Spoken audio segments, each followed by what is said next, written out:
پورے اینگل کو نہیں دیکھ رہے, اس کو بھی ایک طرح سے آپ نے just give it. But even that is solvable to some extent. Both of these things are solvable to some extent. The biggest problem with the utility theory value is that you need to give the price in order to figure out the per dollar marginal utility. And then when you give the budget, then you can figure out کہ allocation کیسے ہوگی resources کی. یا پھر آپ allocation of resources دے دیں, price دے دیں, تو آپ تیسری چیز نکال سکتے ہیں. 3 مختلف variables ہیں, اس میں سے 2 آپ کو دینے پڑیں گے to figure out the third one. اگر آپ کے پاس 2 ویریبل ہوتے ہیں, ایک آپ کے پاس آ جائے تو پھر آپ اگلا نکال سکتے ہیں. مگر 3 ویریبل ہوں اور آپ کے پاس آپ نے اس کو فگر آؤٹ کرنا ہو, تو کوئی بہت سارے مختلف سولوشنز اس میں سے نکل سکتے ہیں. کوئی ایک سولوشن ضروری نہیں کہ نکلے. اور میں نے آپ کو شو کیا کہ مارجنل یوٹیلیٹی اگر کہیں پہ بھی ویری نہیں بھی ہوتی, چینج نہیں ہوتی, اور اگر کاسٹ کے اندر, کاسٹ آف پروڈکشن کے اندر کوئی چینج ہوتی ہے, تو اس کے نتیجے میں جو کنزیومر ہے وہ صرف یہ کرتا ہے کہ کیونکہ اس کی پر ڈالر مارجنل یوٹیلیٹی کسی پروڈکٹ پہ چینج ہو جاتی ہے, تو وہ اپنی ایلوکیشن آف ریسورسز شفٹ کر لیتا ہے. That's it. اور نئی پرائس جو ہے اس پہ ایکولیبریم پیدا ہو جاتا ہے. Now marginal school did not see this as a problem. میں نے تو اس کو پریزنٹ کیا ایز این ایشو کہ بھائی marginal school is unable to show کہ جو پرائس ہے وہ کسی ایک پوائنٹ کے ارد گرد آسیلیٹ کر رہی, جو کہ کلاسیکل اسکول کا پوائنٹ آف ویو تھا. But marginal school does not necessarily view this as a problem. They said کہ پرائس ہے ہی فریلی فلوٹنگ, اس کی کوئی ہے ہی نہیں ویلیو جس کے قریب وہ ارد گرد وہ گھوم رہی, کوئی پوائنٹ آف گریوٹی, کوئی پوائنٹ آف آسیلیشن ہے ہی نہیں. So they don't necessarily view this as a problem. I view it as a problem, especially if you're counterposing it to the labor theory of value. So, but nonetheless, here was the school. It was not offering any theory, strong theory, that would tell you کہ price determination ہوتی کس طرح سے. All, in my opinion, it gave was an idea کہ ایک consumer جو ہے given a certain budget constraint, وہ اپنی budget کو اس طرح سے allocate کرے گا such as to maximize their utility. اور آف کورس ایک اور ایشو یوٹیلیٹی تھیوری کے ساتھ یہ ہے کہ until the preference is revealed, yes there is a preference, but there is no way to know what that particular preference is, especially for anybody but yourself. So now along comes Alfred Marshall after about 20 years of the Austrian school. Austrian school جاری رہتا ہے Ludwig وان masses کی شکل میں, hike کی شکل میں, اور لوگوں کی شکل میں.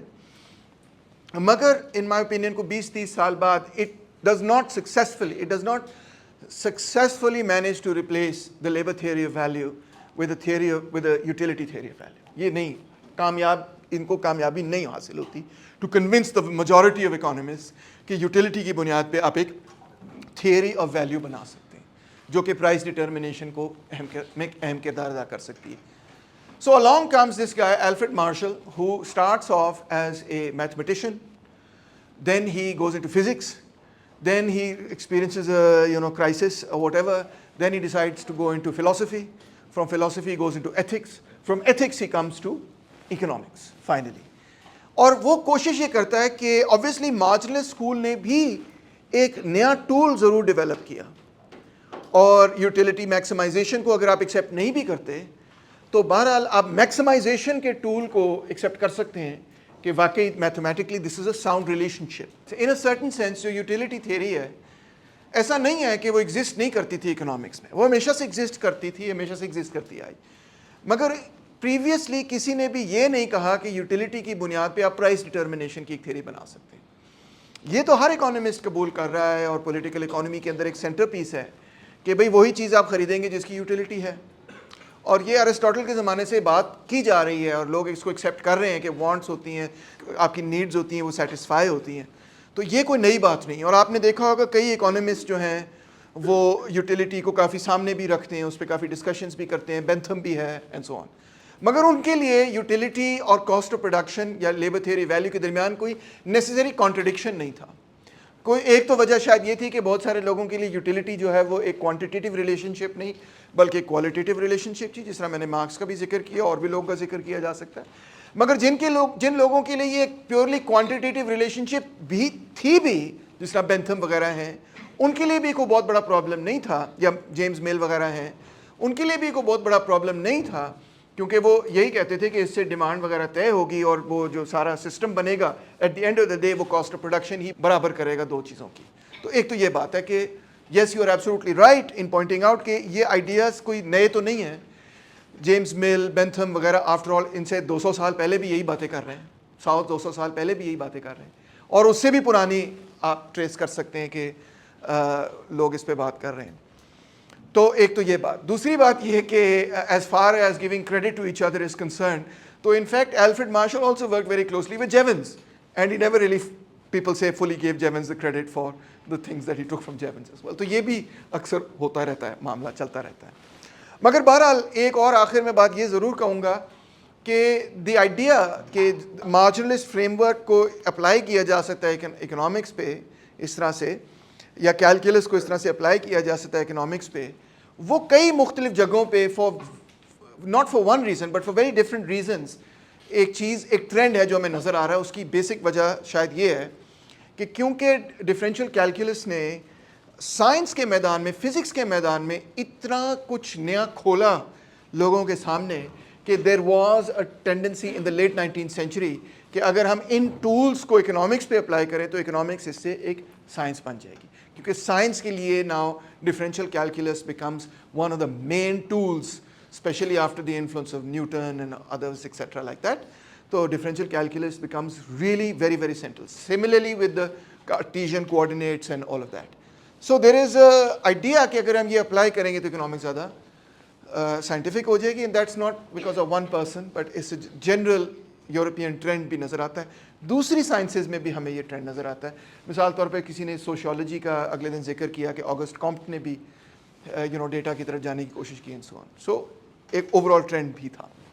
Not that I'm contradicting what you're saying, but just adding to it. So along comes Alfred Marshall, اور وہ اپنی کتاب لکھتا ہے دی پرنسپلز آف اکنامکس, جو کہ 1890 کے اندر چھپتی ہے, اور یہ اس زمانے کی پھر سب سے انفلوئنشل بک بن جاتی ہے.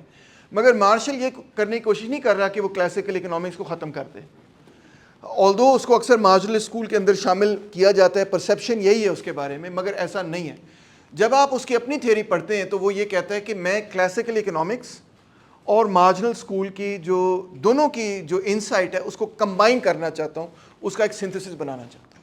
کیونکہ میرے اوپینین میں کلاسیکل اسکول کے اندر بھی کچھ بہت امپورٹنٹ آرگیومنٹس ہیں جو مارجنل اسکول نہ تو دیکھتا ہے, نہ اس پہ اٹینشن پے کرتا ہے, نہ ان پہ توجہ دیتا ہے, اور وہ نہیں چھوڑنی چاہیے. So he develop several very new ideas. ایک تو ہے ڈیمانڈ اینڈ سپلائی کی سیزرز, یہ جو فریم ورک ہے کہ اس کو ایک کارٹیشین کوآرڈینیٹ پہ ڈال دیا جائے. یہ آپ دیکھیں گے کسی اور اکانومسٹ نے مارشل سے پہلے نہیں کیا. انفیکٹ جب بھی وہ ڈیمانڈ کی بات کرتے ہیں یا کوانٹٹی ڈیمانڈڈ کی بات کرتے ہیں تو وہ ان سے ان کی مراد ایک کوانٹیٹیو ایکسپریشن پیورلی ہوتی ہے کہ اچھا یار کوانٹٹی ڈیمانڈڈ اتنی ہے. مگر آپ دیکھیں کہ یہاں پہ وہ ڈفرینشیٹ کرتا ہے بٹوین ڈیمانڈ اینڈ کوانٹٹی ڈیمانڈڈ, اور اکثر اے لیول او لیول اکنامکس کے اسٹوڈنٹس جو ایسی بات پہ کنفیوز ہو جاتے ہیں کہ کوانٹٹی ڈیمانڈڈ اور ڈیمانڈ کے اندر کیا فرق ہے.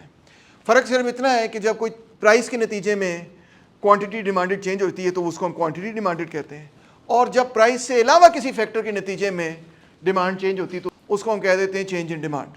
یعنی ٹیسٹ اینڈ پریفرنسز کے نتیجے میں اینی نان پرائس فیکٹر کے نتیجے کے اندر جب وہ چینج ہو تو اس کو ہم کہتے ہیں چینج ان ڈیمانڈ. تو اس طرح کر کے, اور یہ سپلائی کے ساتھ بھی یہی ہے کہ چینج ان کوانٹٹی سپلائی تب ہے جب پرائس کے اندر چینج کے نتیجے میں یہاں سے آگے پیچھے ہم اس ایکس ایکسس پہ ہو جاتے ہیں, اور چینج ان سپلائی جو ہے وہ any other factor aside from price کے نتیجے میں ہوگا. ٹھیک ہے, تو ڈاؤن ورڈ سلوپنگ ڈیمانڈ کا اور اپ ورڈ سلوپنگ سپلائی کا وہ اگین ڈرائیو کر لیتا ہے, اور اس طرح سے وہ ایک ڈیمانڈ اینڈ سپلائی کی ایکولیبریم کا آئیڈیا ڈیولپ کرتا ہے. یہ scissor theory of demand and supply ہے, اور یہ پیورلی الفریڈ مارشل نے کارٹیشین فریم ورک کو اپلائی کر کے ڈرائیو کیا.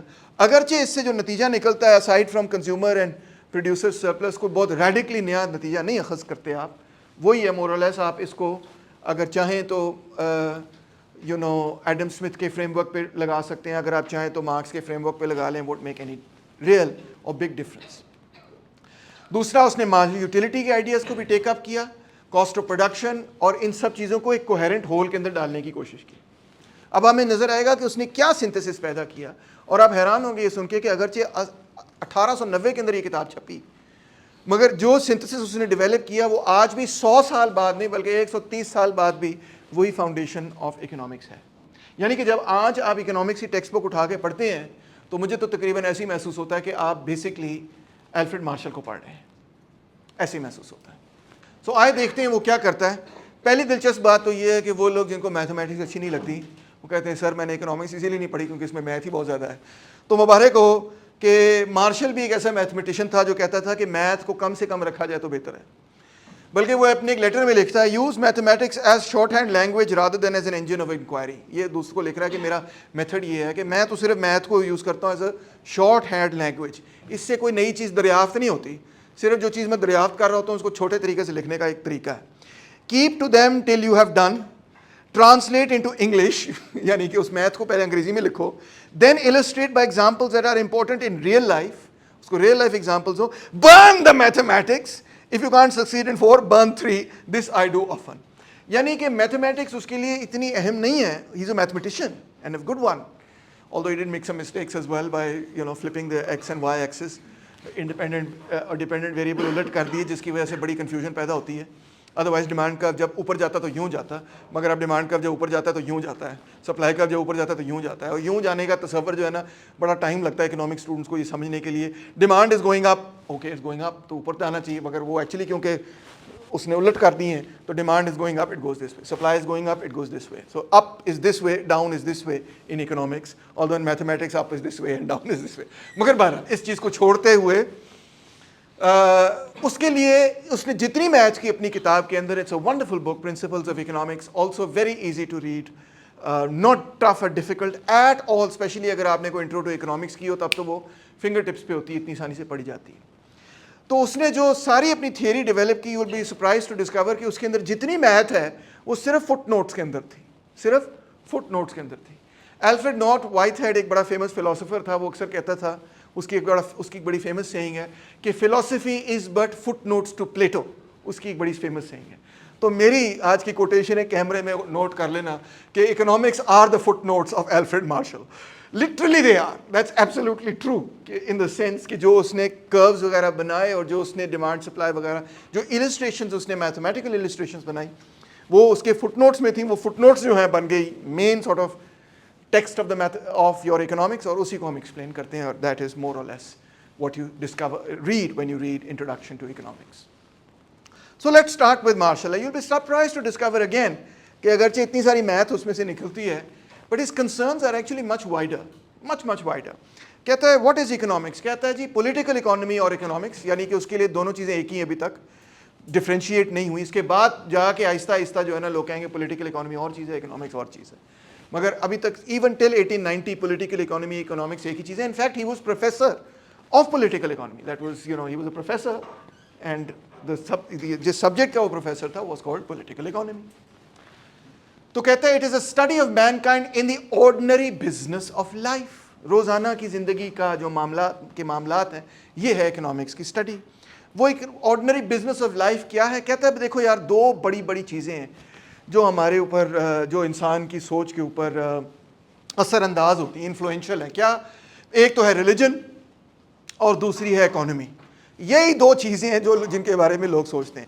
شاید اب لوگ ریلیجن کے بارے میں زیادہ نہیں سوچتے, مگر اس زمانے میں تو سوچتے تھے.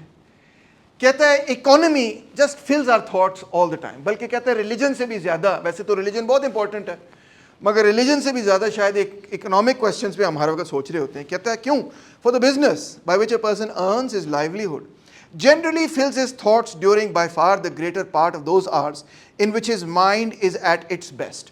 صبح 9 بجے میں یہاں لم جاتا ہوں, 6 بجے شام کو میں یہاں سے جاتا ہوں, تو اس پورے پیریڈ میں کیا سوچ رہا ہوتا ہوں, لیکچر تیار کر رہا ہوتا ہوں, کلاسز تیار کر رہا ہوتا ہوں, آپ کی او مائی گاڈ پیپر چیک کر رہا ہوتا ہوں. تو ساری باتیں میری تھاٹس جو ہیں اسی چیز کے ارد گرد گھوم رہی ہوتی ہیں کہ اچھا یار اب کلاس کی تیاری کرنی ہے, یہ کرنا ہے, وہ کرنا ہے. During them his character is being formed by the way in which he uses his faculties in his work. یار کتنی بڑی بات کی اس نے کہ بھائی 8 گھنٹے آپ نے دہاڑی لگانی, جو بھی آپ نے دہاڑی لگانی ہے, چاہے اگر آپ نے دہاڑی لگانی ہے ایز اے پروفیسر, دہاڑی لگانی ہے ایز اے ڈاکٹر, دہاڑی لگانی ہے ایز اے دہاڑی دار مزدور, دہاڑی لگانی ہے ایز اے کنسٹرکشن ورکر, جو بھی آپ نے کام کرنا ہے 8 گھنٹے دن میں, جب آپ سب سے زیادہ اپنے الرٹ ہوتے ہیں, شام کو جا کے تو آپ مرے ہوئے ہوتے ہیں نا, کاؤچ پوٹیٹو ہوتے ہیں, مینٹلی آپ ذرا ایگزاسٹ ہو چکے ہوتے ہیں نا, فزیکلی بھی ہو سکتا ہے. تو جب سب سے active part of the day کے اندر جو آپ کام کریں گے وہ اسی قسم کا آپ کا کردار بنے گا. یہ اتنی امپورٹنٹ بات ہے کہ میں آپ کو بتا نہیں سکتا کہ یہ آپ کے فیوچر زندگی کریئر کے لیے کتنی اہم بات اس نے کہہ دی ہے.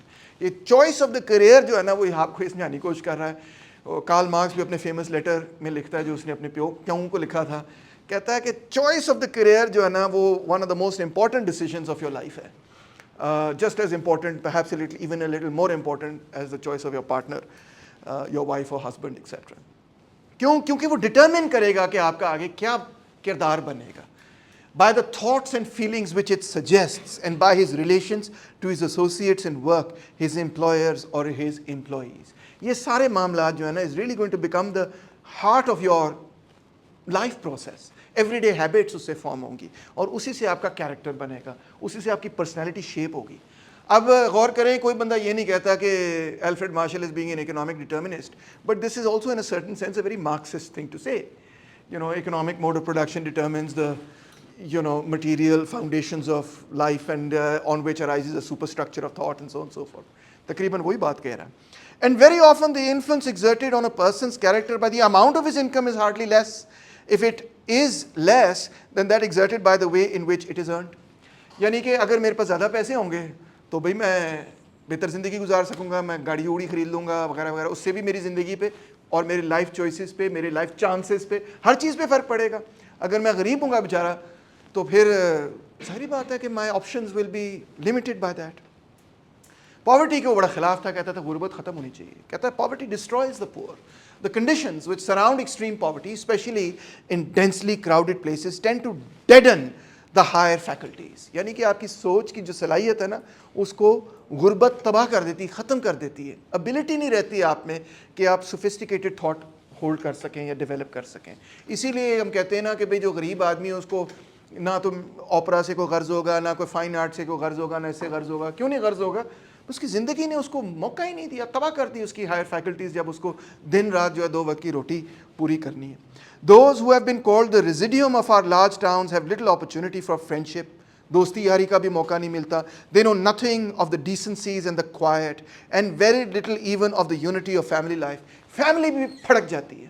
یہ بالکل صحیح کہہ رہے سینس میں بھی کہ کبھی اگر آپ اسٹڈی کریں کہ for example United States of America کے اندر الکوہولزم کہاں پہ سب سے زیادہ ہائی ملے گا آپ کو, تو آپ سرپرائز ہوں گے ڈسکور کر کے کہ غریبوں میں, حالانکہ آپ سمجھیں گے کہ الکوہولزم تو بڑے امیروں کی ایک مسئلہ ہوگا, مگر غریبوں میں سخت جو غریب بندہ ہے اس میں الکوہولزم, جو ہوملیس ہے, بہت ہائی انسیڈنس آف الکوہولزم ہوتا ہے. وجہ کیا ہے کہ یا تو الکوہول ان کی فیملی تباہ کر دیتی ہے, اس کی ورک تباہ کر دیتی ہے اور وہ ہوملیس بیچارہ ہو جاتا ہے, یا کسی اور اکنامک ریزن کی وجہ سے وہ ہوملیس ہو جائے گا اور پھر الکوہول کو وہ الکوہولزم میں وہ ڈوب جائے گا ایز این اینٹی ڈپریسنٹ, کیونکہ alcohol is a cheap form of antidepressant. جب وہ الکوہول پیے گا وہ بھول جائے گا کہ بھائی میں ہوملیس ہوں, میری فیملی تباہ ہو گئی, برباد ہو گئی. تو غریبوں کے اندر الکوہولزم اس وجہ سے اتنا ہائی ہوتا ہے. الکوہولزم اگر آپ نے ختم کرنا ہے, غربت ختم کر دیں تو الکوہولزم بھی ختم ہونا شروع ہو جائے گا. اچھی زندگی لوگوں کو دیں تو لوگ بھی اپنا بھی خیال رکھیں گے. And religion often fails to reach them. ان کو پرواہ نہیں رہتی ان چیزوں کے بارے میں. No doubt their physical, mental and moral ill health is partly due to other causes than poverty, but this is the chief cause. اور بھی وجوہات ہو سکتی ہیں, مگر مین مسئلہ یہی ہے کہ جب آپ کسی کو اتنا غریب کر دیں گے تو پھر اس کی فیملی, اس کی concern for religion, morality, anything, سب چیزوں کی دھجیاں اڑ جائیں گی اور اس کو صرف یہ پرواہ ہوگی کہ بھائی میں زندہ کیسے رہ سکتا ہوں. کہتا ہے there are a vast number of people both in the town and country who are brought up with insufficient food, clothing, house room, whose education is broke off early in order that they may go to work for wages. Child labor کی بات کر رہا ہے. Who thenceforth are engaged during long hours in exhausting toil with imperfectly nourished bodies. نہ کھانے کے لیے کافی ہے, لگے ہوئے ہیں فیکٹری کے اندر 14 گھنٹے کام کر رہے ہیں, کھانا بھی پورا نہیں ملا ہوا. And have therefore no chance of developing their higher mental faculties. ان کی higher mental faculties کیسے ڈیولپ ہو؟ وٹامن ڈپرائیوڈ ہیں, نیوٹریشن ڈپرائیوڈ ہیں, آپ آپ کو پوری چیزیں نہیں مل رہی ہیں, آپ اپنی باڈی کو اتنی تیزی سے استعمال کر رہے ہیں, ایسے طریقے سے استعمال کر رہے ہیں کہ you are like burning the candle at both hands. تو مینٹل فیکلٹیز کیسے ڈیولپ ہوں گی؟ The mind also needs a healthy body. کہتا ہے rejoicing in their affections towards God and man, and perhaps even possessing some natural refinement of feeling, they may lead lives that are far less incomplete than those of many who have more material wealth. ہو سکتا ہے کہ وہ اپنی زندگی, اپنے مشکل حالات میں بھی ایک اچھی زندگی گزار رہے ہوں اور they are making the best of their حالات, but for all that their poverty is a great and almost unmixed evil to them. مگر اس کے باوجود غربت اس چیز کے خلاف ہے, ان کو توڑ رہی ہے, ان کو تباہ کر رہی ہے, ان کی زندگی کو تباہ کر رہی ہے. Even when they are well, their weariness often amounts to pain, while their pleasures are few. And when sickness comes, the suffering caused by poverty increases tenfold. اگر بیمار ہو جاؤ تو اوئے ہوئے ہوئے زندگی تباہ ہو جاتی ہے. And though a contented spirit may go far towards reconciling them to these evils, there are others to which it ought not to reconcile them. Overworked and undertaught, weary and careworn, without quiet and without leisure, they have no chance of making the best of their mental faculties. جو بیچارہ 2 وقت کی روٹی کا بھوکا ہے اور ہاتھ کا محتاج ہے, ہاتھ اپنے پھیلانے پر مجبور ہے, اس کی زندگی تو آپ نے اسے چھین لی, آلریڈی چھین لی. وہ زندہ ہے بٹ جسٹ بریدنگ, اس کی ایکچوئل زندگی آپ نے تباہ کر دی. Says Alfred Marshall. لو جی, اب مارشل صاحب کہتے ہیں کہ میری خواہش تو یہی ہے کہ سوسائٹی کے اندر سے غربت ختم ہو اور سوسائٹی پروگریس کرے. The size of the pie should increase and everybody should be better off. یہ جو size of the pie increase کرنے کا معاملہ ہے, پیداوار بڑے, لوگ people are better off, they are prosperous, غربت ختم ہو, یہ کیسے ہوگی؟ وہ کہتے ہیں یہ ایسے ہوگی کہ سب سے پہلے we have to understand increasing returns. وہ کیا ہے؟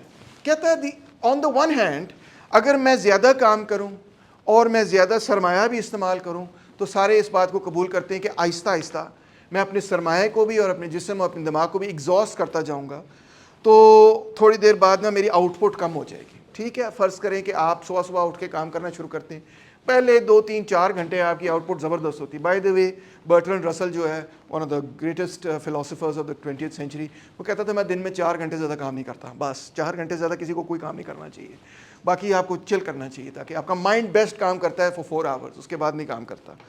بہرحال I don't necessarily agree with that, مگر there is a limit beyond which mind آپ کا جو ہے وہ نہیں کام کر سکتا, باڈی بھی آپ کی گیو اپ کرنا شروع ہوتی ہے. اس کے بعد آپ کی پروڈکٹیوٹی ڈکلائن کرنی شروع ہوتی ہے. I am really the most productive early in the day. میں ایک ایگزامپل آپ کو دیتا ہوں کہ میں نے جب پی ایچ ڈی اپنا کیا تو میں نے اپنی جو روٹین بنائی نا وہ یہ تھی کہ جب میں صبح اٹھوں گا, دانت صاف کروں گا, ناشتہ کر لوں گا, اس کے بعد پہلا کام جو ہے نا وہ یہ صرف پی ایچ ڈی والا کروں گا.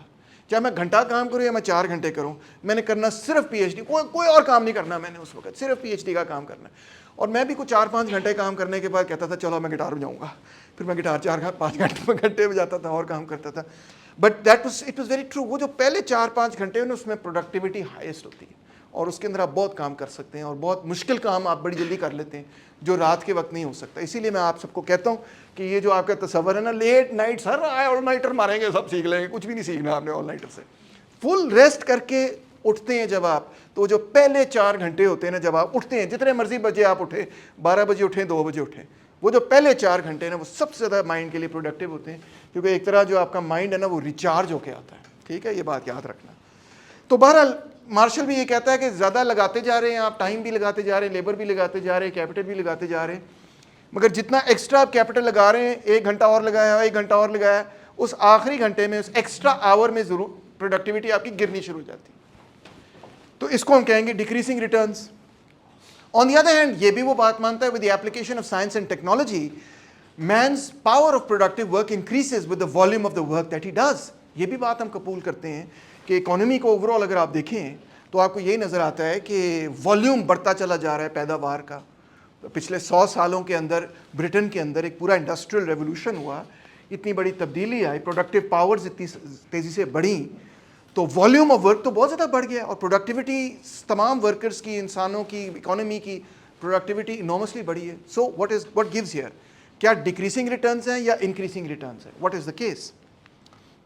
کہتا ہے over all increasing returns, it gets easier. پاکستانیوں خوش ہو جاؤ اگر آپ یہ سوچ رہے ہیں کہ ترقی نہیں ہو رہی, وہ کہہ رہا ہے it gets easier. What does he mean by it gets easier?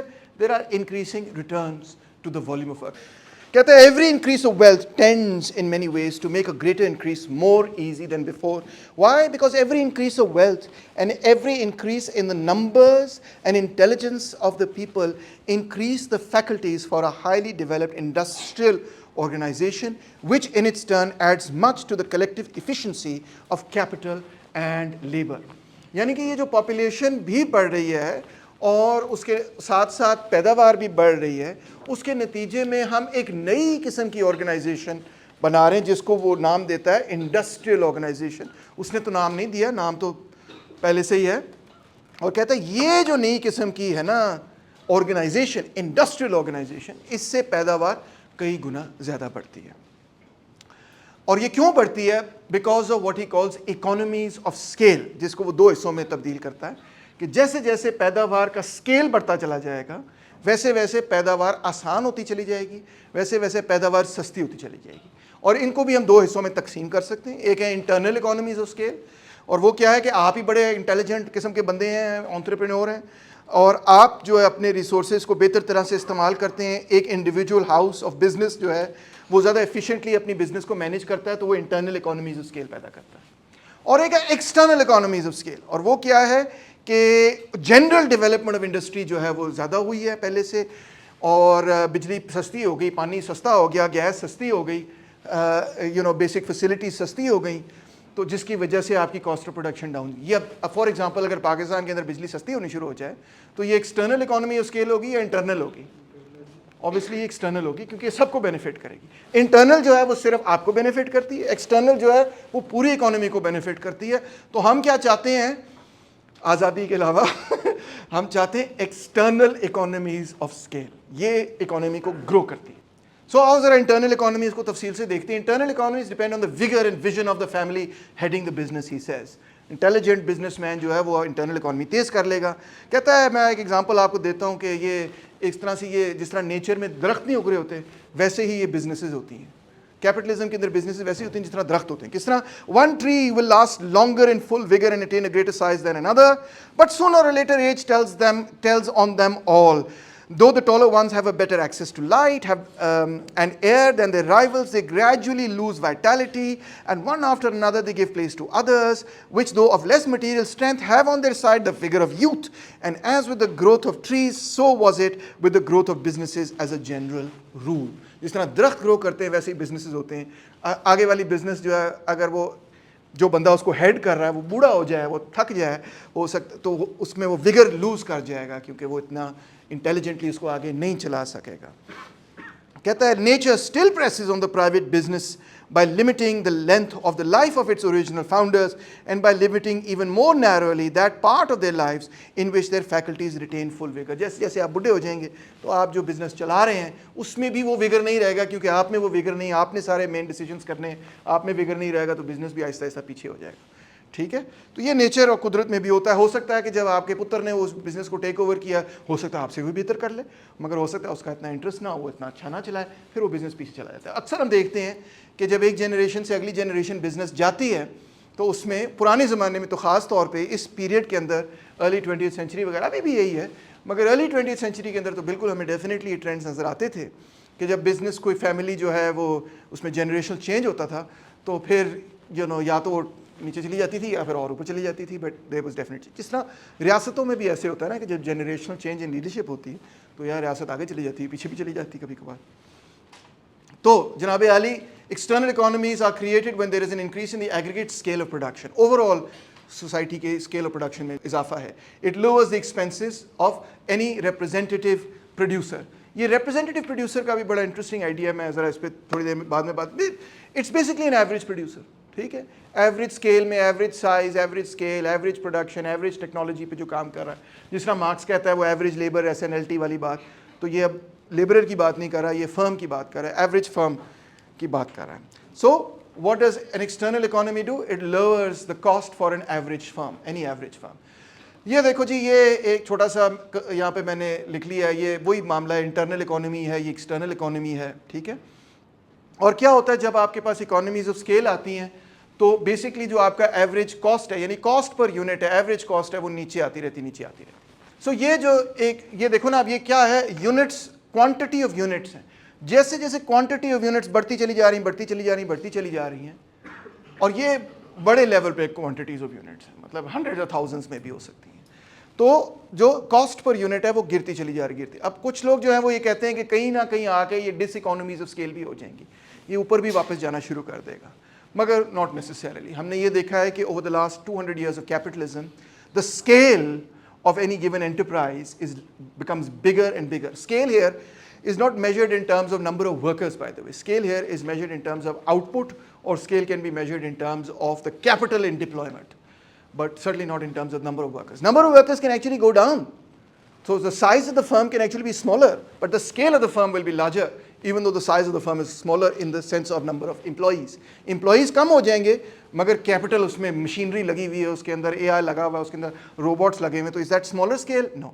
It's bigger scale than before. Capital زیادہ استعمال ہو رہا ہے, ورکر پہلے سے کم استعمال ہو رہا ہے, so scale is still larger, output بڑھ گئی ہے. In a certain sense linked بھی ہو سکتے ہیں مگر ضروری نہیں کہ لنکڈ ہو. مثال کے طور پہ اگر آپ سڑکیں بہتر کر دیں, اگر آپ کمیونیکیشنز بہتر کر دیں, اگر آپ اسکولنگ بہتر کر دیں وغیرہ وغیرہ اس طرح کی بہت سے, تو اس کا جنرلائزڈ امپیکٹ ہوتا ہے سوسائٹی پہ, اس کا کسی اسپیسیفک فرم پہ امپیکٹ نہیں ہے, ٹھیک ہے. مگر جو اگزامپل کسی نے یہاں دی کہ بھئی اگر میں بجلی کی پیداوار کو زیادہ ایفیشینٹلی کر دوں تو وہ ایک انٹرنل اکانومی کے نتیجے میں ایکسٹرنل اکانومی پیدا ہو جائے گی. ہر ایکسٹرنل اکانومی کے نتیجے میں انٹرنل اکانومی تو پیدا ہونی ہی ہے, کیونکہ وہ جنرلائزڈ کاسٹ آف پروڈکشن گر گئی ہے تو ہر فرم کے لیے کاسٹ آف پروڈکشن گر جائے گی.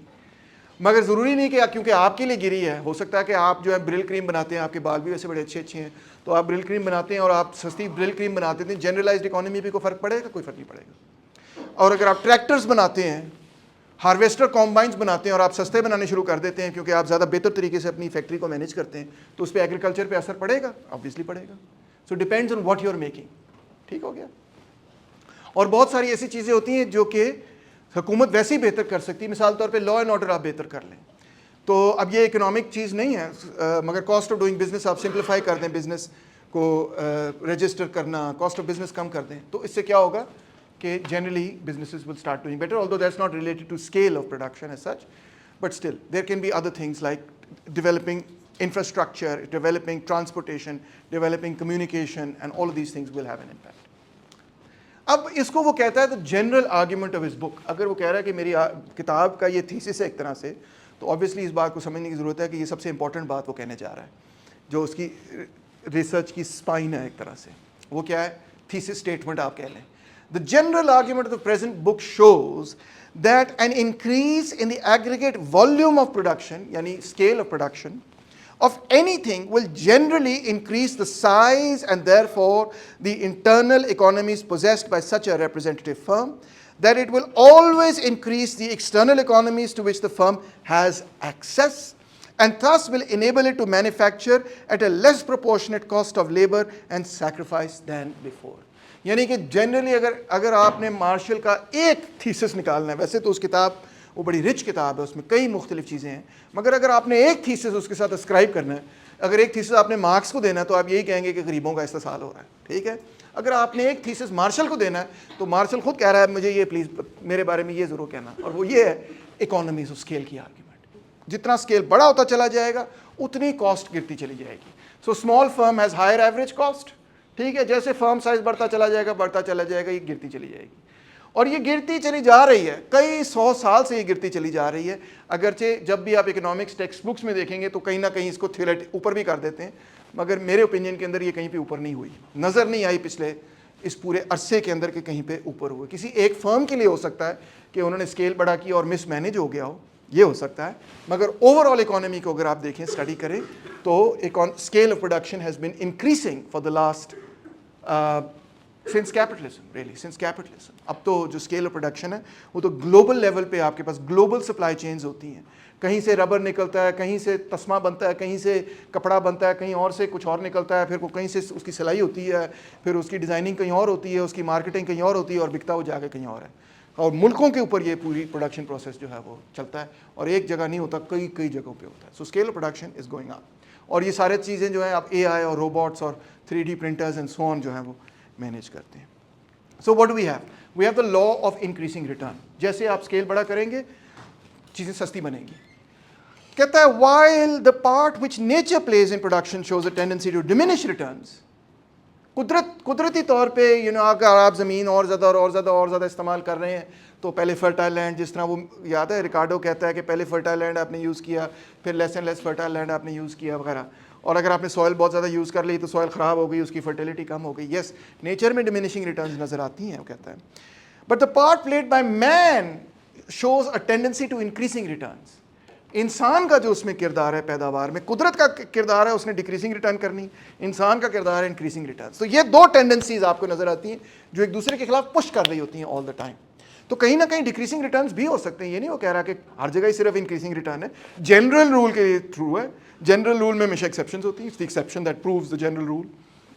مگر جنرلی وہ کہتا ہے an increase of labor and capital leads generally, not always, to improved organization which increases the efficiency of the work of labor and capital. ایک ہی آرگیومنٹ ہے, کوئی بڑی نئی بات نہیں ہے اور آپ نے شاید یہ پہلے بھی سنی ہوئی ہے. میلتھوس بھائی جان کے بارے میں وہ جواب دے کے کہتے ہیں then every increase in their numbers is likely, number سے مراد یہ population, is likely for the time to be accompanied by a more than proportionate increase in their power of obtaining material goods. ٹھیک ہے, جب population بڑھ جاتی ہے scale of production بھی بڑھ سکتا ہے. اگر پاپولیشن بہت چھوٹی ہوگی تو کتنے جوتے بناؤ گے؟ 100 بندہ اگر آپ کے پنڈ میں رہتا ہے تو 100 ہی جوتے بناؤ گے. اب جب آپ شہر کے لیے جوتے بنانا شروع کر دو گے تو شہر کے اندر تو 1 ملین بندہ بھی رہ سکتا ہے. تو اب آپ کے پاس مارکیٹ پڑی ہوگی. جب آپ کے پاس مارکیٹ پڑی ہوئی تو آپ پیداوار بھی ایک نئی طریقے سے کریں گے. Industrial organization, division of labour, یہ وہ اسکیل بڑا کریں گے. جب آپ اسکیل بڑا کریں گے آپ پہلے سے زیادہ سستا پروڈیوس کریں گے, اور بلکہ جس اسکیل پہ پاپولیشن بڑھی ہے اس سے زیادہ بڑے اسکیل پہ آپ کی پیداوار بڑھ جائے گی. It enables them to secure the many various economies of specialized skill and specialized machinery, of localized industries and production on a large scale. It enables them to have increased facilities of communication of all kinds, while the very closeness of their neighborhood diminishes the expense of time and effort involved in every sort of traffic between them, and gives them new opportunities of getting social enjoyments and the comforts and luxuries of culture in every form. لو جی میلتھوس کی اس نے دھجیاں اڑا دی. اس نے کہا جی population بڑھ رہی ہے مگر اس سے زیادہ تیزی سے پیداوار بڑھے گی. کہتا ہے مگر اس میں ایک کوشچن مارک بھی ڈال دیتا ہے. کہتا ہے the accumulated wealth of civilised countries is at present growing faster than the population. مگر اس کا فائدہ صرف ان لوگوں کو ہے who have a share in the wealth. جس کے پاس share in the wealth he نہیں, اس کو کیا فائدہ کہ اکانومی تیز گرو کر رہی ہے, وہ تو بیچارہ غربت میں ہی رہ رہا ہے. تو غربت کی اصل وجہ یہ نہیں ہے کہ پروڈکشن جو ہے is lagging behind population, but actual وجہ یہ ہے کہ production is growing faster than population, but وجہ یہ ہے کہ there is an underclass of people who have no share in that wealth. ہمیں جس چیز میں دلچسپی ہے, یہ سارا کچھ جو آپ نے ابھی آلریڈی سنا ہے, یہ تو کوئی بہت مشکل بات نہیں ہے. اور اگر آپ کو مارشل آسان لگ رہا ہے تو اس کی شاید ایک وجہ یہ ہے, اچھا جس نے بھی تھوڑی بہت اکنامکس پڑھی وہ اکانومیز آف اسکیل کی آرگیومنٹ جانتا ہی ہے, کوئی اتنی ایکسٹراڈنری بات نہیں. Here comes the more extraordinary and more interesting part, وہ ہے پرائسز. How prices determined. اب آپ کو یاد ہوگا کہ جو کلاسیکل اسکول تھا اس کے اندر cost of production was at the heart of their understanding. اور کاسٹ آف پروڈکشن ان کے پوائنٹ آف ویو سے یہ تھی کہ ایک لیبر کی کاسٹ تھی, ایک کیپٹل اور مختلف را مٹیریلس کی کاسٹ تھی. ٹھیک ہے, اور جو را مٹیریلز وغیرہ کی کاسٹ تھی وہ بھی وہی لیبر کاسٹ ہی تھی, مگر وہ ایک طرح سے وہ کہتے تھے کہ یہ پہلے ادا کر دیا گیا لیبر اس کا, اور یہ وہ لیبر ہے جو اس میں ایڈ کیا گیا. یعنی جو لیبر کاسٹ ہے کسی کیپٹلسٹ کی is the value of labour added, اور جو دوسری کاسٹ ہے وہ پہلے ایڈ ہو چکا ہے لیبر. تو وہ cost of production basically labour ہی تھی مینلی, اس کو ریکنسائل کیا جا سکتا تھا انٹو لیبر. اور یہ مور اور لیس تقریباً اس پیریڈ کے سارے اکانومسٹ کا نقطہ نظر تھا, that is no necessary contradiction between cost of production and the labor theory of value. اب مارشل لکھتا ہے the sums of money that have to be paid for these efforts and sacrifices will be called either its money cost of production or for shortness its expenses of production.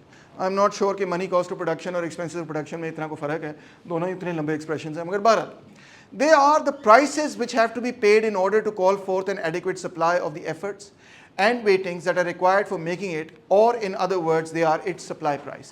یعنی یہ تینوں terms marshal K لیے ایک ہی ہیں. Supply price بھی وہی چیز ہے, کاسٹ آف پروڈکشن بھی وہی چیز ہے, ایکسپینس آف پروڈکشن بھی ایک ہی بات ہے. ٹھیک ہے, وہ کیا ہے کسی بھی فرم کے لیے آپ دیکھ سکتے ہیں, اگر آپ کو گراف پسند ہے تو آپ دیکھ سکتے ہیں کہ یہ اس کا کرو ہے ایوریج کاسٹ کا. یہ پہلے آئیڈیا یہ ہے, اس کی ریلیشن شپ بڑی آسان سی ہے, اور ریلیشن شپ سمپلی یہ ہے کہ جب آپ پیداوار شروع کرتے ہیں, اگر آپ کی اسکیل بہت چھوٹا ہے, اگر آپ بہت کم چیزیں بنا رہے ہیں تو آپ کو فکسڈ کاسٹ بہت زیادہ دینی پڑتی ہیں وغیرہ, تو آپ کی پر یونٹ کاسٹ بہت زیادہ ہوتی ہے. پھر آہستہ آہستہ وہ پر یونٹ کاسٹ گر جاتی ہے, اور پھر اس کے بعد آپ کی مشینیں جو ہے نا اوور ورک ہو رہی ہیں, آپ کے بندے بھی اوور ورک ہو رہے ہیں, تو وہ کاسٹ دوبارہ بڑھنی شروع ہو جاتی ہے. بس اتنی سی بات ہے, اتنی سی بات ہے کہ بہت کم پیدا کرو گے تو فائدے میں نہیں ہے, بہت زیادہ پیدا کرو گے تو فائدے میں نہیں ہے, بیچ میں کہیں پہ پروڈیوس کرو گے, کوئی آپٹیمم رینج ہے جس میں اگر آپ پیداوار کرو گے تو آپ کی مشینیں بھی بیسٹ چلیں گی, آپ کی لیبرز بھی بیسٹ کام کریں گے. یہ کوئی اوکھی بات تو نہیں ہے نا, آسان سی بات ہے. اسی چیز کو جب آپ میتھمیٹکلی ریپرزینٹ کرتے ہیں تو آپ اس طرح کا گراف بنا دیتے ہیں. جیسے ہی آپ اس طرح کا گراف بنا دیتے ہیں تو یہ ایم سی کرو بھی اسی گراف سے نکل آتا ہے. یہ کوئی علیحدہ چیز نہیں ہے, یہ اسی کرو سے نکل آتا ہے کہ M C is lower than average cost will fall, where M C cuts across average cost, M C is higher than average cost will rise. بس اتنی سی بات ہے, کوئی کمپلیکیٹڈ چیز نہیں. اسی ریلیشن شپ سے نکلتا ہے کہ basically there is some optimum range of production for every given technology and firm. اب دوسرا وہ یہ کہتا ہے کہ جی 4 فیکٹرز آف پروڈکشن ہے. غور کیجئے کہ پہلے وہ طبقات کی بات ہوتی تھی کلاسیکل اکنامکس میں، مگر اب مارشل جو ہے وہ نیو کلاسیکل سنتھسس میں جو مارجنلسٹ اسکول کا پوائنٹ آف ویو ہے وہ ٹیک اپ کرتا ہے، کہتا ہے ہاں یہ 4 فیکٹرز آف پروڈکشن ہے. ان کا وہ نام دیتا ہے land, labour, capital and organization. Organization کو اب ہم نے چینج کر کے انٹرپرینورشپ کر دیا ہے. ٹھیک ہے، تو بیسک آئیڈیا اس پیریڈ کے اندر یہی تھا کہ لینڈ سے جو ہے لینڈ لارڈ کو رینٹ ملے گا، لیبر سے جو لیبرر ہے اس کو ویجز ملیں گی، کیپٹل جو ہے یہ بیسکلی وہ بینکر ہے، فائنینس کیپٹل ہے، جس نے آپ کو کیپٹل دیا جو آپ نے فیکٹری لگائی ہے، تو اس کو کیا ملے گا؟ انٹرسٹ ملے گا. اور جو آرگنائزیشن ہے جو ایکچوئل کیپٹلسٹ کہہ رہا ہے او کم کرو کتنے لے کے گئے ہیں وغیرہ جو بھی، وہ اس وقت اس کو آپریشن میں لے کے آ رہا ہے ایز دا کیپٹلسٹ، اس کی آرگنائزیشن کر رہا ہے، اس کو اس میں سے ملے گا پروفٹ. تو انٹرپرینورشپ کا جو ریوارڈ ہے وہ ہے پروفٹ. تو آپ دیکھیں کہ 4 classes have been replaced now by 4 factors of production. اور مارشل لکھتا ہے its expenses of production when any given amount of it is produced are thus the supply prices of the corresponding quantities of its factors of production, and the sum of these is the supply price of that amount of the commodity. Simple ہوگی بات، یعنی کہ supply price کیا ہے کہ factors of production پہ آپ نے کتنا خرچ کیا ہے، انہی 4 چیزوں پہ خرچ ہونا ہے. ٹھیک ہے، پروڈکشن کی جہاں تک تعلق ہے، ہو سکتا ہے کہ آپ کسی کو برائب کر رہے ہیں کہ جی میرے سے ٹیکس نہ لیا جائے، مگر وہ اس میں نہیں شامل ہوگا، وہ یہ چیزیں شامل ہوں گے. آپ نے جہاں پہ کام کیا یا تو آپ کی اپنی زمین ہے یا آپ نے رینٹ کی ہے تو آپ نے وہ پے کرنا ہے. جہاں پہ آپ نے کام کرنا ہے کوئی نہ کوئی لیبرز تو آپ ہائر کر رہے ہیں وہ کام کریں. ٹھیک ہے، آپ نے کہیں سے قرضہ لیا، اگر بینک لیا تو آپ نے اس کا انٹرسٹ پے کرنا ہے، وہ کیپٹل کے اندر آ گیا. اور آپ نے اگر آرگنائز کیا، آپ نے ایز اے کیپٹلسٹ اس میں کام کیا تو اس میں سے پروفٹ آ گیا. ان اے سرٹن سینس آلریڈی یہاں پہ یہ کہا جا رہا ہے کہ جو پروفٹ ہے وہ اسی طرح ریوارڈ ہے فار دی انٹرپرینور جس طرح ویجز ریوارڈ ہے فار لیبر اینڈ اور for like that go like that. ٹھیک ہے، سو ان چاروں کو جب آپ ملا لیں گے تو آپ کے پاس کیا چیز آئے گی؟ Supply price. آپ اس کو کاسٹ کہہ لیں، ہمیں کنفیوز کرنے کی ضرورت کیا تھی، مگر چلو مان لیتے ہیں مارشل صاحب آپ کی بات، سپلائی پرائس. اب وہ کہتا ہے کہ ان کو آپ سبسٹیٹیوٹ بھی کر سکتے ہیں، یعنی کہ کہیں پہ آپ تھوڑا زیادہ کیپٹل یوز کر سکتے ہیں، کہیں پہ تھوڑا زیادہ لیبر یوز کر سکتے ہیں، کہیں پہ آپ کم زمین پہ کام کر سکتے ہیں، کہیں پہ آپ کہہ سکتے ہیں میں زیادہ زمین پہ کام کرنا. جب بھی آپ ان کو سبسٹیٹیوٹ کریں گے تو آپ کی ایفیشنسی پہ فرق پڑے گا. مثال طور پہ آپ کھیتی باڑی کر سکتے ہیں اور آپ ٹریکٹرز بھی یوز کر سکتے ہیں، اور آپ فیصلہ کر سکتے ہیں میں نے کوئی ٹریکٹر نہیں یوز کرنا، میں اس کی جگہ زیادہ ورکرز کو ہائر کروں گا، ان سے کام کروا لوں گا. ٹھیک ہے، تو یہ آپ کیا کر رہے ہیں کہ آپ سبسٹیٹیوٹ کر رہے ہیں. اب capital labour is the most important substitution, اور اس میں آپ دیکھ رہے ہیں کہ آپ آپ ہو سکتا ہے 4 یونٹس آف لیبر استعمال کر رہے ہیں اور conversely 2.3 units of capital use کر رہے ہیں، یا پھر آپ 1 یونٹ آف لیبر استعمال کر رہے ہیں، 12 یونٹ یہ یوز کر رہے ہیں. اب اس میں امپورٹنٹ بات صرف اتنی سمجھنے والی ہے کہ اگر میں کوئی بھی لیبر نہیں رکھتا تو پیداوار نہیں ہو سکتی. یہاں سے آگے جا ہی نہیں رہا میرا کرو، نہیں ہو سکتی. کوئی لیبرر ہی نہیں، چیزیں پڑی ہوئی ہیں پیداوار کیسے ہوگی؟ اور اگر میں صرف لیبرز رکھ لوں گا اور کوئی را مٹیریلز ہی نہیں ہوں گی تب بھی پیداوار نہیں ہوگی، وہ بھی ختم ہو جائے گی. ٹھیک ہے، اس کو ہم کہتے ہیں آئسو کوانٹ لائن. اگین کوئی کنفیوزنگ بات نہیں ہے، صرف اتنی بات یہ ہے کہ with what combinations can I produce 80 units or whatever it is that I'm producing. اس کو آئسو کوانٹ لائن کہہ دیتے ہیں. ایزی پیزی اسٹف، ریئلی دس از چائلڈس پلے اسٹف، کوئی مسئلہ نہیں. ٹھیک ہے، سو بزنسز کی کیا پریفرنس ہے، کون سا کمبینیشن وہ یوز کرنا چاہیں گے لیبر اور کیپٹل کا؟ وہ والا کمبینیشن یوز کرنا چاہیں گے جو سب سے سستا ان کو پڑے گا. سیدھی سی بات، جو سب سے سستا پڑے گا. تو لیبر اور کیپٹل کی اگر میں یہاں پہ اگر مجھے پرائسز پتہ ہوں، یہاں پہ تو مجھے پتہ نہیں ہے، تو اس کے حساب سے میں ایک بجٹ لائن بنا سکتا ہوں اور اس کے حساب سے میں نکال سکتا ہوں کہ ہو سکتا ہے کہ سی کے ساتھ وہ انٹرسیکٹ کرے گی اور لہٰذا مجھے سی پہ پروڈیوس کرنا چاہیے. That's the best combination that I have, کیونکہ سب سے سستے کے اندر میں پھر 80 یونٹس پیدا کر لوں گا. So that's what factories want. Again غور کریں کہ مارشل بھائی جان نے اس کو اتنے آسان لفظوں میں لکھا ہوا ہے کہ ہر بندہ سمجھ سکتا ہے. آپ گراف دیکھ کے ایسے کنفیوز ہو جاتے ہیں. بات وہی ہے. کیا بات ہے کہ they can be substituted for another and businesses will want to produce as cheaply as possible. اتنی سی بات سے یہ گراف نکل آتا ہے اور یہ آئسو کوانٹ اور سارے بجٹ لائن اور یہ سب کچھ نکل آتی. The graph is only meant for you to understand the relationship. It's not meant to confuse you further, it's meant to simplify it. اب کہتا ہے میں ازیوم کرتا ہوں کہ کمپٹیشن ہو رہا ہے، اس میں بھی بڑا تفصیل سے وہ ایکسپلین کرتا ہے. آپ دیکھیں اسمتھ، ریکارڈو، مارکس جو ہیں بڑی جلدی سے بات کر دیتے ہیں، مگر یہ ذرا کھل کے بات کرتا ہے. کمپٹیشن سے میری مراد یہ ہے کہ there is free play of demand and supply, there is no close combination, یعنی کارٹیل وغیرہ کوئی نہیں ہے، نہ بائرس کا ہے نہ سیلرس کا ہے. Everybody acts for himself and there is much free competition. That is, buyers generally compete freely with buyers and sellers compete freely with sellers. But though everyone acts for himself, his knowledge or what others are doing is supposed to be generally sufficient to prevent him from taking a lower or paying a higher price than others are doing. Also, there is only one price in the market. یہ وہی ہیں جو conditions of perfect competition میں آپ پڑھتے ہیں، جو 5 conditions پڑھتے ہیں وہی اس نے لکھی ہوئی ہیں، وہی ٹیکسٹ بکس میں کاپی ہوتی ہیں، تھوڑے سے لفظ چینج کر کے، بٹ سیم تھنگ. ٹھیک ہے نا.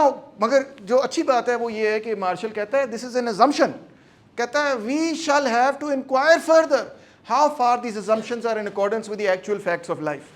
کہتا نہیں ہے in accordance with the actual facts of life, میں ویسی طرح سٹرس پیربس ازیوم کر رہا ہوں. یہ لفظ کئی جگہ استعمال کرتا ہے.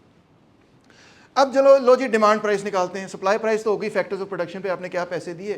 Demand price simply a price at which each particular amount of the commodity can find purchasers in a day اور ویک اور ایئر. یہ پرائس ہے، اس پہ مجھے کتنے پرچیسر ملیں گے، کتنی چیزیں بک جائیں گی، اتنی بک جائیں گی.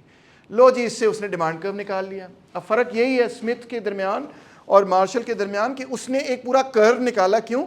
کیونکہ اس نے آئسولیٹ کیا دو چیزوں کو کہ پرائس کے نتیجے میں جب کوانٹٹی ڈیمانڈیڈ میں چینج آئے گا تو اس کو میں کہوں گا کہ یہ along the demand curve movement ہے.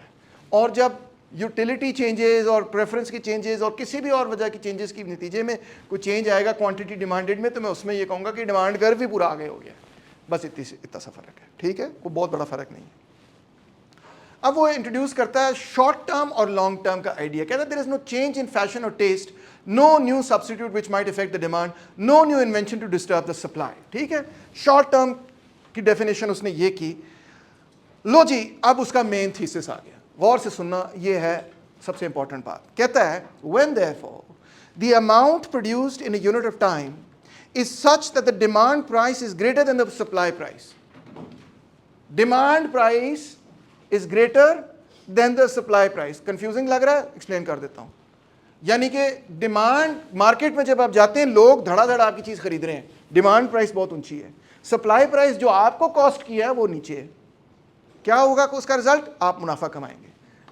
When demand price is greater than the supply price, then dealers receive more than is sufficient to make it worth their while to bring goods to market to that amount, and there is at work an active force tending to increase the amount brought forward for sale. Classical economics ہو گئی نا یہاں پہ کہ اگر وہ یاد ہوگا آپ کو کہ یہ اگر amount of labour in a commodity ہے یا S N L T of the labour ہے، پرائس اس سے اوپر چلی جاتی ہے تو کیا ہوتا ہے؟ وہ پروفٹ بناتے ہیں. جب وہ پروفٹ بناتے ہیں سپلائی بڑھ جاتی ہے اور پھر وہ واپس آ جاتی ہے. وہ بھی وہی کہہ رہا ہے. دوسری طرف وہ کہتا ہے when the amount produced is such that the demand price is less than the supply price, sellers receive less than is sufficient to make it worth their while to bring goods to the market on that scale, so that those who are just on the margin of doubt as to whether to go on producing are decided not to do so. دفع کرو کی کرنا ہے، پیسے ہی کوئی نہیں ملتے ادھروں. And there is an active force at work tending to diminish the amount brought forward for sale. ٹھیک ہے، یعنی کہ جب پرائس نیچے گر جائے گی کس چیز سے؟ سپلائی پرائس سے.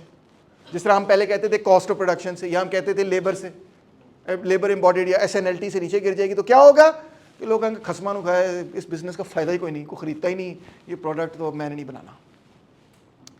When the demand price is equal to the supply price, the amount produced has no tendency either to be increased or to be diminished. It is in equilibrium. نیا لفظ اس نے ڈال دیا ایکولیبریم کا، مگر بات وہی ہے جو بڑے عرصے سے تقریباً اس سے 100 سال پہلے سے 200 سال پہلے سے ہی کی جا رہی ہے. وہی بات ہے جو کلاسیکل اسکول میں ہے. غور کیجئے کہ یہ مارجنل اسکول میں آپ نے نہیں بات پڑھی، مگر یہاں پہ وہ واپس ری انٹروڈیوس ہو گئی ہے. اب وہ کہتا ہے ایکولیبریم پیدا ہو گیا. when demand and supply are in equilibrium, the amount of the commodity which is being produced in a unit of time may be called the equilibrium amount, and the price at which it is being sold may be called the equilibrium price. Everybody is happy when the price is over here. ادھروں اتنے جائے گی تو تھلے جائے گی، وہ کہتا ہے واپس آ جائے گی. مارشل کیا کہتا ہے؟ کیا یہ اسٹیبل ہے کہ نہیں؟ کہتا ہے it is stable just like a pendulum oscillates about its lost point. اب آپ کو پتا ہے کہ پینڈولم کتنا کو اسٹیبل ہوتا ہے؟ اگر پینڈولم ایسے ہی ہوتا ہے نا، کتنا کو اسٹیبل ہوتا ہے. If any accident should move the scale of production from its equilibrium position, there will be instantly brought into play forces tending to push it back to that position. How stable does that make it? That's the question. But in real life, such oscillations are seldom as rhythmical as those of a stone hanging freely from a string. اگر آپ یہ سمجھیں کہ وہ بالکل جس طرح stone hanging from a string یوں یوں یوں کر کے پرائس بھی یوں یوں کر کے اوپر نیچے جائے گی لائک اے سائن کرو، تو ایسا نہیں ہے.